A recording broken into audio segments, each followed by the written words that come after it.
Whistler, an icon of British Columbia, the promised land of mountain biking. Most well known for its massive, beautifully sculpted bike park. You know, the one that you've seen in 100 million other videos. So today, despite what it may seem so far, I promise that this isn't another Whistler bike park video, because Whistler has a lot more to offer. The bike park may bring you here, but if you don't venture beyond it, you'll be missing out on a lot.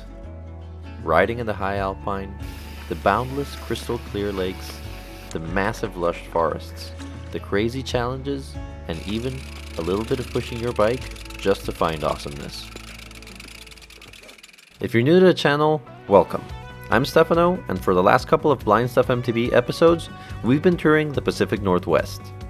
Having ridden in Tiger Mountain in Issaquah, Washington, shuttled a few runs in Oak Ridge, Oregon, flown through the dust in Bend, Oregon, enjoyed the amazing waters of Mackenzie River, Oregon, and the many hand-built features of Post Canyon and Hood River, Oregon, our loop of the state was complete, and our road trip took us north into British Columbia for a few days in Whistler. Now, I don't want you to get the wrong idea. When I say venture beyond, I'm not telling you to skip the bike park completely. Quite the contrary. In my view, the pilgrimage is truly complete only when you've hit the trails in the Whistler Valley and the bike park, as it's home to some of the most iconic trails in the world, whose name you probably know even if you've never been to BC. Not only that, Whistler Bike Park is a progression paradise, offering tech and jump trails for all skill levels, which, even if you're an advanced rider, there's a good chance this place will serve you some humble pie. And in some cases, it may even bite a little bit. And that progression we talked about, it's baked into the design of the park, with trails for techie and jumpy riders. The map even tells you in what order to ride the trails, so you can navigate your way through the plethora of trails and get better without getting in over your head. You may start your day stopping even to spot the smallest of drops, having to push back up to send it. And when you finally do, knowing that you can trust that the features are built to deliver absolutely no surprises. In no time, you'll be sending much bigger drops with confidence and ease. Or perhaps, you can go from skipping a rocky tech feature completely, to then stopping before it and chickening out, to eventually cleaning it, all in one day. Not an easy thing to do without great trail design. Now, if it's your first time at Whistler, there's one extra expense that you have to do. Buy that extra pass to go ride top of the world. Hopefully, you'll get better weather than we did to enjoy the view from the highest point in the bike park. Here we go, guys. Top of the world on a kinda complicated day. But even if you don't get the best weather, the riding is phenomenal and it's completely worth it. Just be sure to bring your A game, since this trail in the rain feels much harder than the single diamond. At least in my opinion. Venturing from the high alpine with rocky sections, down into the treeline with high speeds, and finally twisting and turning through loamy or muddy conditions all the way back into the main part of the bike park, top of the world is not one to miss out on. So, how much of this amazing network do you think is the bike park? Well, everything that you just saw, and A-Line, and Dirt Merchant, and all those other recognizable names, they're all in this tiny little yellow area. The rest of this network is all free to access and outside of the bike park. See why you have to venture out beyond it? These trails are just outside of Whistler Bike Park, but they are not part of Whistler Bike Park. So they're maintained by the community. And the community builds in a completely different way, remaining more natural and raw. So how do you get to these? In general, you can access almost everything by riding straight from Whistler Village, or by driving along the Sea to Sky Highway and then pedaling up. The exception is Rainbow Mountain, that you can heli drop, which is a whole experience within itself, but that is something we'll be looking at in the next video. For every other ride, you'll be earning your way up, paying with watts instead of dollars, and fair word of warning, having ridden in a handful of locations that are considered mountainous, this is the only time I've actually wanted an Eagle gear. Some of the sub-alpine climbs can get crazy steep. Now, I don't want to discourage you, everything is doable, just plan for big days. One of the great things about Whistler being so far north is that the vegetation and scenery change significantly over the elevation profile of most climbs. Starting at around 2,000 feet in the village, most climbs start you in a lush forest. The more scenic ones like Lord of the Squirrels have a plethora of interesting spots. Bears in the area, river crossings. This sounds like an adventure. You'll probably either want to bask in these as you stroll through, or you'll want to stop completely for a well-earned break. I love this kind of nature halfway through the ride. Now we gotta climb back up that.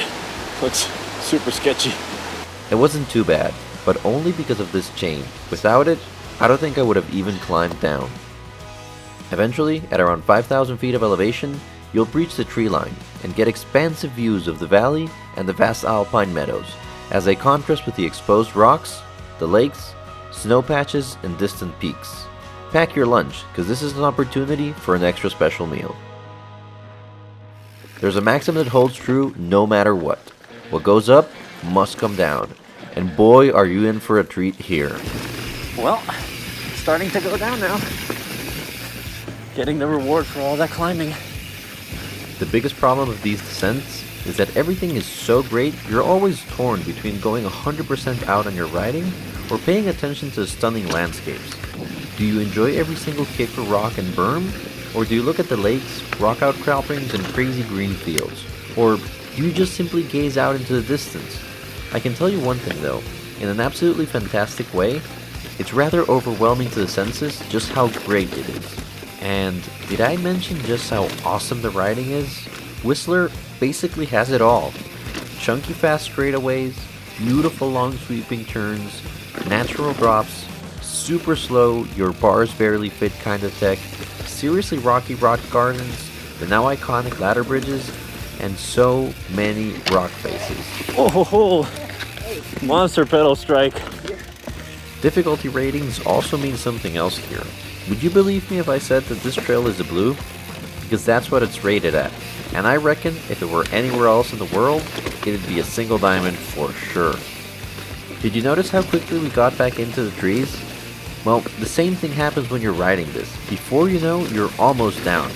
And this particular mountain is cut in an interesting way, where as you get closer to the bottom, most of the trails go from bench cut to fall lines, and from blues to blacks. And they're seriously challenging and seriously awesome. Plus, if you know where to look, you may even find some nice rock rollers, some of which are objectively doable by most riders, and some others that I don't know, you have to be mental to try, but someone out there actually rides these.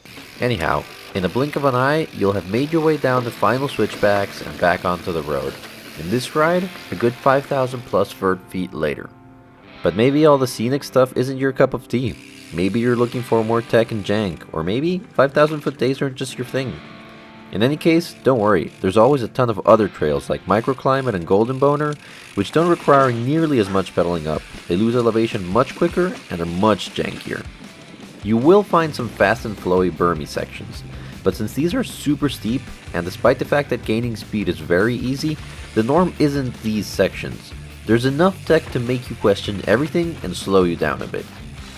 Unless you're particularly good at this type of terrain, the variability of the rocks, roots, steep ruts, and general raw feel of the trails will have you going a little bit slower as you spot your way through.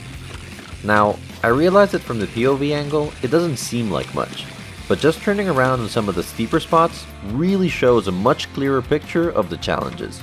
These are super steep trails with lots of suspension upsetting features where managing traction is key, as it's very easy to overdo the brakes. Especially on those days where there's still a tiny bit of humidity left on the trails, and you choose to ride rock rolls into roots. When you look at it from here, why do we do those things? And while that's something I can't really answer, all I know is that it's a ton of fun. This is really nice. I think it's techie, but it's not too hard. In many ways, that is what makes Whistler so special. It captures fun on a mountain bike no matter what that means to you. Aside from desert riding, Whistler virtually covers every style of trail, difficulty level, challenge type, and physical fitness requirement that you can think of. So whenever you decide to finally do the pilgrimage to the promised land of mountain biking, or if you go there regularly, for your next trip, remember to venture out beyond the bike park. There's a world of amazing adventures waiting for you out there. I know that the few days that we were there were not nearly enough to explore everything we wanted. Not to mention, it took me a few days just to wrap my head around the riding. With some more time, I feel like I could have had a lot more progression. That was totally worth it. That was so much fun. Well guys, that's it for today. Let me know what you think of this different style of video. I will see you for the next one, and until then, happy riding.